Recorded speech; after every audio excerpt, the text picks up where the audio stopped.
सभी को नमस्कार। आज हम बात करेंगे प्राणमय कोश के बारे में। प्राणमय कोश मीन्स हमारा जो प्राणिक ऊर्जा से चलने वाला कोश है उसको हम प्राणमय कोश बोलते हैं। तो ये प्राणिक ऊर्जा होती क्या है?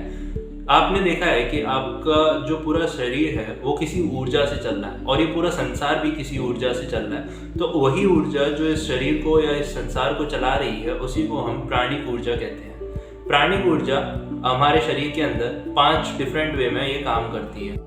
आप इसको ऐसे समझें जैसे किसी के घर में बहुत सारे इक्विपमेंट्स लगे हैं, जैसे ट्यूबलाइट है, बल्ब है और फ्रिज है, ये सब हैं। लेकिन इसके पीछे अगर इलेक्ट्रिसिटी का फ्लो ना हो तो ये किसी काम के नहीं रह जाते। उसी तरह हमारे शरीर के अंदर प्राणिक ऊर्जा का काम ना हो, हमारी प्राणिक ऊर्जा अगर काम ना करे तो ये शरीर भी किसी मतलब का नहीं रह जाता। आप जैसा जानते हैं कि आपका डाइजेस्टिव सिस्टम है, नर्वस सिस्टम है और एक्सक्रीटरी सिस्टम है, जितने भी सारे सिस्टम हैं वो नेचुरली इन्वॉलंटरी फंक्शन है ये, ठीक है। इसको आपको चलाना नहीं पड़ रहा है, ऑटोमेटिकली चल रहे हैं। तो इसको जो चला रही ऊर्जा है वही प्राणिक ऊर्जा है और उसी को जब हम एक सही डायमेंशन दे देते हैं, एक सही आयाम दे देते हैं तो वहीं से वो बनता है प्राणायाम। तो अगर हम प्राणायाम करके अपनी प्राणिक ऊर्जा को बैलेंस कर लें तो हमारे जो 5 प्राण हैं, प्राण, अपान, समान, उदान और व्यान, वो सारे बैलेंस हो जाएंगे। और जब वो बैलेंस हो जाएंगे तो हमारे शरीर के अंदर किसी भी प्रकार का कोई रोग नहीं होगा। तो बात समझते हैं कि हमारे 5 प्राण होते कौन से हैं। प्राण मीन्स जो आप सांस लेते हैं और रेस्पिरेटरी तक जाता है वो नेचुरल फंक्शन है, इन्वॉलंटरी है, वो अंदर कैटेगरी आता है प्राण के। फिर आता है अपान। अपान मीन्स हो गया कि आपके नाभि से नीचे जो भी पोर्शन काम कर रहा है, जैसे कि आपका एक्सक्रीटरी सिस्टम, जो भी आप यूरिन करते हैं या फिर वेस्ट रिलीज करते हैं, वो सब कहाँ से हो रहा है? अपान से हो रहा है। समान मीन्स हो गया आपका नाभि पे, नाभि का पोर्शन होता है, मीन्स डाइजेस्टिव सिस्टम का पोर्शन होता है। डाइजेस्टिव सिस्टम पे क्या हो रहा है? आपकी जो गैस्ट्रिक फायर है उससे जो भी आप कुछ खाते हैं तो वो गैस्ट्रिक फायर उसमें एसिड है, HCl है, ये सब मिलके उसको खाने को तोड़ते हैं और तोड़ने के बाद उसको पूरा डाइजेस्ट कर देते हैं। तो ये जो डाइजेशन का काम हो रहा है वो किसकी वजह से हो रहा है? समान की वजह से हो रहा है। इसी तरह से फिर आता है उदान और व्यान। उदान हो गया आपके गले से ऊपर जो भी फंक्शनिंग हो रही है, आपका नर्वस सिस्टम वगैरह, ये सब उदान की कैटेगरी में आ जाते हैं। और जो व्यान है आपका पूरा सर्कुलेटरी सिस्टम, पूरे बॉडी के अंदर जो एनर्जी का फ्लो हो रहा है या ब्लड का फ्लो हो रहा है, कोई भी फ्लो हो रहा है, वो व्यान के अकॉर्डिंग हो रहा है। अभी हम समझते हैं ये जो प्राणिक ऊर्जा है उसका फ्लो होता कहाँ पर है? तो वो फ्लो होता है हमारे नाड़ियों के अंदर। इस तरह से हमारे अंदर 72,000 नाड़ियां हैं जो कि कुछ ग्रंथ बोलते हैं, लेकिन शिव ग्रंथ जो शिव जी के द्वारा रचित है उसमें बोला जाता है ये 3.5 लाख नाड़ियां हैं। हमको 3.5 लाख या 72,000 नाड़ियों तक नहीं जाना है, हमको सिर्फ 3 मेन नाड़ियों पर फोकस करना है, ईड़ा, पिंगला और सुषुम्ना। तो ये जो तीनों नाड़ियां होती हैं वो जनरेट होती हैं मूलाधार चक्र, जो आपका पेरिनियम रीजन, जो आपका लोअर रूट चक्र होता है, वहां पर से ये जनरेट होती है, जिसको मुक्त त्रिवेणी बोला जाता है। और फिर ये ऊपर की ओर उठती है, उठते उठते ये आज्ञा चक्र तक पहुंचती है, जहां पे ये तीनों वापस से मिल जाती है। वहां पर जो सुषुम्ना है वो ऊपर की ओर ट्रेवल कर जाती है, लेकिन जो ईड़ा है वो लेफ्ट नॉस्ट्रिल में खुलती है और पिंगला जो है वो राइट नॉस्ट्रिल में खुलती है। आपने कई बार देखा होगा कि आप अपनी अगर नॉस्ट्रिल को देखें तो एक नॉस्ट्रिल अगर आप बंद करें तो दूसरी से फ्लो बहुत इजीली होता है, लेकिन अगर कई बार क्या होता है कि दूसरी से कम हो रहा होता है, एक से ज्यादा हो रहा होता है। तो ऐसा क्यों है? क्योंकि कई बार हमारा ईड़ा एक्टिवेट है तो पिंगला थोड़ा सा डाउन होती है, या हमारा पिंगला एक्टिवेट है तो ईड़ा थोड़ी सी डाउन होती है।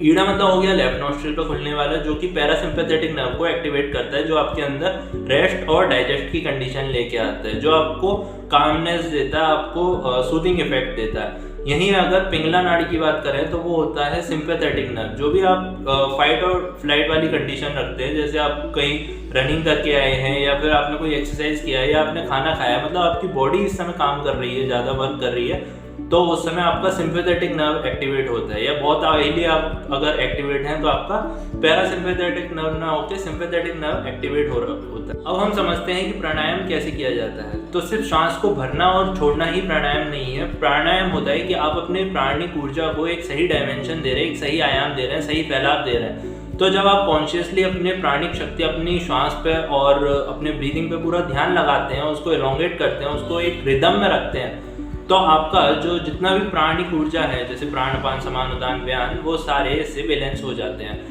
अब होता यह है कि इसमें 3 टर्म्स आती हैं, पूरक, कुंभक और रेचक। पूरक का मीनिंग होता है कि आपने जो भी श्वास भरी, इनहेल, उसको बोला जाता है पूरक। श्वास को होल्ड करना, रिटेंशन करना, अंदर ही उसको रोक के रखना, इसको बोला जाता है कुंभक। और जब हम श्वास को बाहर छोड़ते हैं तो इसको बोला जाता है रेचक। तो इनिशियल कंडीशन में हमको कुंभक नहीं लगाना चाहिए, हमको सिर्फ पूरक और रेचक एक रिदम में रखना चाहिए। रिदम कैसे होना चाहिए? सपोज 1:1 में आपने किया, मीन्स अगर आपने 5 काउंट्स में श्वास को भरा तो 5 काउंट में आप श्वास छोड़ेंगे। इसी तरह उसको इलोंगेट करते जाएंगे, फिर 8 में भरा और 8 में छोड़ा, फिर इस तरह से 10 में भरा, 10 में छोड़ा। एज पर योर कैपेसिटी आप इसको इंक्रीज करते जाएंगे।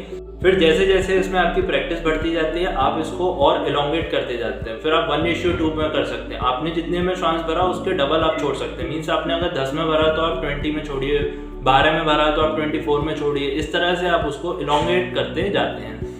शुरू में आपको कुंभक नहीं लगाना होता है, आपको पहले अपने प्राणों की शुद्धि करनी होती है। आपके जो नाड़ियां हैं उनकी शुद्धि करनी होती है। और जब नाड़ी की शुद्धि की बात आती है तो बेस्ट होता है नाड़ी शोधन। नाड़ी शोधन, नाड़ियों की शुद्धि करने वाले प्राणायाम को ही नाड़ी शोधन कहा जाता है, जिसका दूसरा नाम होता है अनुलोम विलोम। अनुलोम विलोम इसलिए भी कहा जाता है कि उल्टा और पुल्टा, अनुलोम विलोम का मीनिंग होता है उल्टा और पुल्टा, इसीलिए इसका दूसरा नाम रखा अनुलोम विलोम। क्योंकि आप यहाँ पे लेफ्ट से शुरू कर रहे हैं, लेफ्ट से इनहेल किया, फिर राइट से एक्सहेल किया, और फिर राइट से इनहेल करके लेफ्ट से एक्सहेल किया। मतलब आपने जो किया उसी का आपने उल्टा कर दिया, तो उल्टा पुल्टा, इसीलिए इसका नाम है अनुलोम विलोम। साथ में ये नाड़ियों की शुद्धि कर रहा है, इसलिए इसको नाड़ी शोधन प्राणायाम भी कहा जाता है। अब होता यह है कि कई लोगों का मानना है कि कपालभाति भी एक प्राणायाम है। नहीं, कपालभाति एक शुद्धि क्रिया है, प्यूरिफिकेशन प्रोसेस है, वो प्राणायाम की कैटेगरी में नहीं आती है। तो जैसे जैसे आप अपनी प्राणिक ऊर्जा को कंट्रोल करना सीख जाते हैं तो आपका जो मन है वो शांत होने लगता है। तो बोला जाता है चले वातम चले चितम निश्चते निश्चित भावे। मीन्स आप जो भी श्वास ले रहे हैं, जो भी श्वास छोड़ रहे हैं, उसके अकॉर्डिंग ही आपका मन चलता है। कभी आपने देखा होगा कि आपको अगर घबराहट हो रही होगी तो आपकी जो श्वास है वो शैलो हो जाती है, बहुत छोटी छोटी हो जाती है। वहीं अगर आपका मन शांत है तो आप गहरी श्वास ले रहे होते हैं। तो इसी को आप प्राणायाम से भी अपने मन को शांत कर सकते हैं। अगर आप छोटी श्वास की जगह आप लंबी श्वास लें तो आपका मन शांत रहेगा। होगा ये कि आपकी जो ईड़ा और पिंगला है वो एक्टिवेट हो जाएगी, जिससे आपकी जो सुषुम्ना है उसके अंदर प्राणिक ऊर्जा का फ्लो ऊपर की ओर बढ़ेगा। जब सुषुम्ना आपकी एक्टिवेट होती है तो आपके अंदर सात्विकता आती है। यही रीज़न है कि शाम के टाइम हमको भजन कीर्तन इस सब में बिठाया जाता है। क्यों? क्योंकि शाम के टाइम हमारा ईड़ा और पिंगला दोनों एक साथ काम कर रही होती हैं, जिसकी वजह से सुषुम्ना एक्टिवेट होती है और हमारा जो प्राणिक ऊर्जा है वो ऊपर की ओर फ्लो होने लगता है, जिससे हमारा ध्यान ठीक लगता है और हमारा मन सात्विक होता है।